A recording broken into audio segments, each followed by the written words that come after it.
Hi guys, எல்லாருக்கும் வணக்கம். நான் உங்கள் கணேஷ் காந்தி.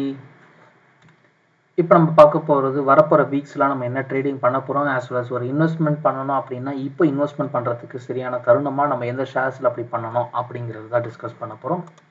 ஸோ பட்ஜெட் மீட்டிங்கில் இருந்து ஸ்டார்ட் பண்ணுவோம்.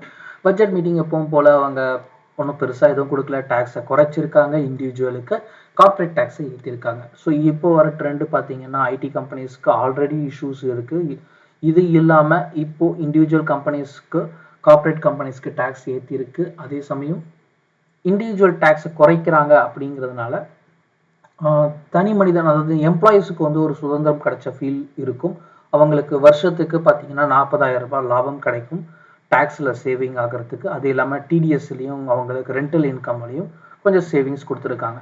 ஸோ தனி மனிதன் வருமானம் கொஞ்சம் கூடுது. அதாவது இதுக்கு முன்னாடி இருந்த செலவில் கொஞ்சம் பாதுகாக்கப்பட்டிருக்கு அப்படின்னு சொல்லலாம். அதனால் இப்போ இன்வெஸ்ட்மெண்ட் பண்ணுறாங்களா இல்லை அவங்க செலவு பண்ண போகிறாங்களாங்கிறது ரீட்டைல் இன்வெஸ்டருடைய முடிவில் போகும். ஓகேங்களா?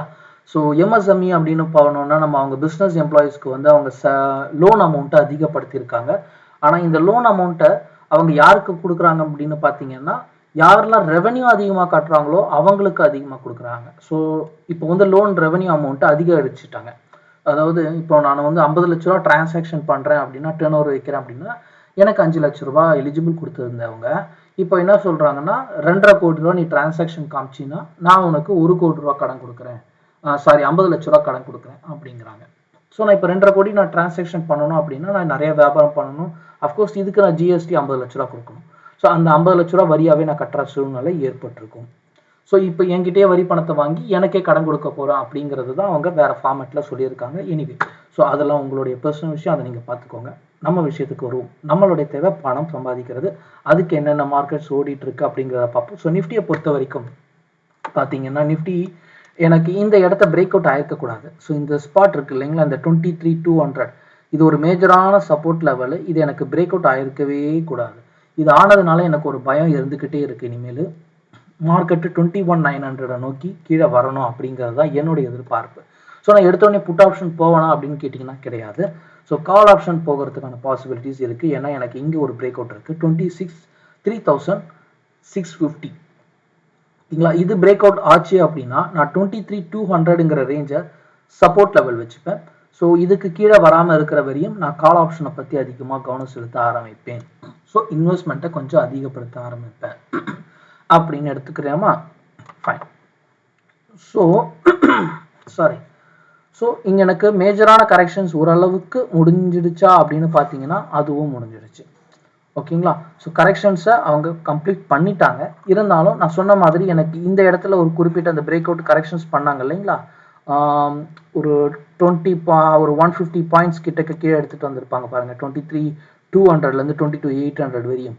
ஸோ இந்த 400 பாயிண்ட்ஸ் வந்து எனக்கு கொஞ்சம் பேனிக்கை மட்டும் கிரியேட் பண்ணுதுங்கிறதுனால நான் அந்த பயத்தோடு வச்சுருக்கேன். ஸோ விஷயத்துக்கு போவோம். ஸோ நிஃப்டியை பொறுத்த வரைக்கும் வர வாரங்கள் எப்படி இருக்கோ பார்த்தீங்கன்னா, அவங்க கொஞ்சம் சஸ்டெயின் பண்ணி மேலே எடுத்துகிட்டு போக ட்ரை பண்ணுவாங்க. ஏன்னா இன்வெஸ்டர்ஸை அப்சர்வ் பண்ணணும் அப்படிங்கிறதுக்காக. ஃபைன். இன்வெஸ்டர்ஸ் இந்த சென்ஸ் சேலரி இன்கம் வந்தவங்கெல்லாம் இப்போ மாதம் இஎம்ஐ எஸ்ஐபிலாம் கட்டுவாங்க இல்லைங்களா, அவங்களுக்கு ஒரு கான்ஃபிடென்ட் லெவலில் கொடுக்கறதுக்காக இப்போ இன்வெஸ்ட்மெண்ட்டை அப்சர்வ் பண்ண ஆரம்பிப்பாங்க. ஸோ கரெக்ஷன்ஸ்லாம் முடிஞ்சிடுச்சா அப்படின்னு பார்த்தீங்கன்னா, மற்ற ஸ்டாக்ஸ்லாம் முடிஞ்சிடுச்சா அப்படின்னு பார்த்தீங்கன்னா பெரும்பாலும் 70% ஆஃப் கம்பெனிஸ் தன்னுடைய கரெக்ஷன்ஸை முடிச்சிட்டாங்க. இன்னும் 30% பெண்டிங் இருக்குது. இது வந்து பார்த்தீங்கன்னா பார்மா செக்டர்ஸில் இருக்கிற ஸ்டாக்ஸ் பெண்டிங் இருக்குது. அண்ட் தென் ஐடி செக்டர்ஸில் இருக்கிற ஸ்டாக்ஸில் பெண்டிங் இருக்குது. பேங்கிங் ஸ்டாக்ஸில் பெண்டிங் இருக்குது.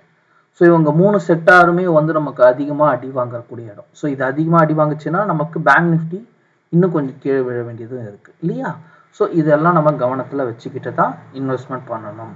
ஃபைன். ஸோ வர வாரங்கள் எப்படி இருக்கும் ட்ரேடிங்கை பொறுத்த வரைக்கும், ஒரு இன்ட்ராடே பண்ண போகிறோம்னா எப்படி இருக்கும் அப்படின்னு பார்த்தீங்கன்னா, என்னை பொறுத்த வரைக்கும் 2 சாய்ஸ் இருக்குது. ஏன்னா நமக்கு இன்னும் பட்ஜெட் முடியல.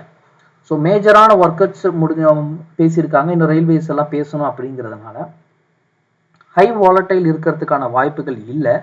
அப்படி இருந்ததுனாலும் நமக்கு லாபம் அதிகமாக கொடுக்கறதுக்கான வாய்ப்புகள் இருக்கும். ஓகேங்களா? நமக்கு மொத்தம் 2 டைப் எடுத்துக்கலாம். நம்பர் 1, ஆக்சுவலி இந்த வரப்போகிற வாரங்கள் வந்து நமக்கு 2 டைப் தான் இருக்கணும். ஒன்று வந்து ஸ்ட்ராங் மூவ்மெண்ட், அதாவது ரொம்ப ஃபாஸ்ட்டாக ரொம்ப பக்காவாக மேலேயா இருக்கட்டும் கீழேயா இருக்கட்டும் ஃப்ரீயாக என்ட்ரு ஆகலாம், அதிகமாக லாபம் எடுக்கலாம் அப்படிங்கிற ஃபார்மேட் ஒன்று. அப்படி இல்லைன்னா பைசாவே எடுக்க முடியாது, நகரவே நகராது, அந்த மாதிரி பொசிஷன் ஒன்று வைக்கலாம். நான் சொல்கிறது நிஃப்டிக்கு. பேங்க் நிஃப்டி வாலட்டைல் ஹெவியாக இருக்கும். இதில் ஒரு அட்வான்டேஜ் என்ன அப்படின்னா, நமக்கு போன வாரங்கள்லாம் பார்த்தீங்கன்னா வெள்ளிக்கிழமை, வியாழக்கிழமை, வெள்ளிக்கிழமை, சனிக்கிழமை 3 நாளும் வந்து ப்ரீமியமோட ப்ரைஸ் எல்லாம் ஹெவியாக இருந்தது. ஸோ இன்னைக்கு அந்த பொசிஷன் ஓரளவுக்கு ஸ்டாமினா ஆயிடுச்சு. இன்னும் ஒரு 20 பாயிண்ட் தான் சேஞ்சஸ் வர வேண்டியது இருக்குது. ஆனால் இது போதுமானதாக இருக்கும், நம்ம ட்ரேட் பண்ண கம்ஃபர்டபுளாக இருக்கும். இது நிஃப்டிக்கும் பொருந்தும், பேங்க் நிஃப்டிக்கும் பொருந்தும். பேங்க் நிஃப்டி நமக்கு இப்போத்தோட அடுத்த மாதம் தான் எக்ஸ்பைரிங்கிறதுனால டென்ஷன் இல்லாமல் ட்ரேட் பண்ணலாம் இன்ட்ராடேல, இல்லையா? ஸோ ஹோல்ட் பண்ண வேண்டிய சூழ்நிலை இருக்குன்னா ஹோல்டும் பண்ணலாம். Fine. So Nifty bank Nifty பார்த்த மாதிரி க்ரூட் ஆயிலை பார்த்துக்கணும். க்ரூட் ஆயிலை பொறுத்த வரைக்கும் எனக்கு மேஜர் கரெக்ஷன்ஸ் அப்படிங்கிற பொசிஷனை பிரேக் அவுட் ஆயிட்டாங்க.